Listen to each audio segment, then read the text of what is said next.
Hello, before we begin, just remember that if you have any question about math, about algebra, about linear algebra, about whatever which is math, you can just let us know through mathexperts1.com. So let's begin. This is the most important result. You can just, if you want, you can pause the video and read it carefully, and I'm just gonna explain it here. Basically, if you have a surface in R3 and you have a tangent vector to the surface, well then the gradient, well, this is gonna be the tangent vector. Well, the gradient, which is this vector, is gonna be perpendicular to the tangent vector. Okay, that's what we are gonna use.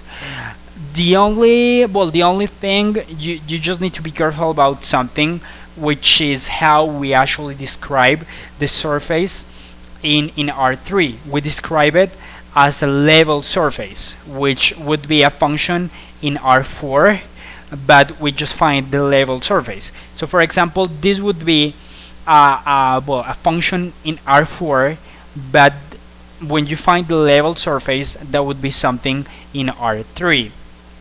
So let's see how we actually apply it with an actual example. So let's take for example this function. Let's take zeta is equal to xy. Let's say that you want to get the tangent plane, the equation of the tangent plane at the point 1.1.1. So what is the first step? We make this new function. This is something in R3. So we make this new function, which would be g of xy zeta, which would be xy minus zeta. And then according to the result, we just know this would be the step number 1. And according to the result, we know that this vector, which would be in this case 1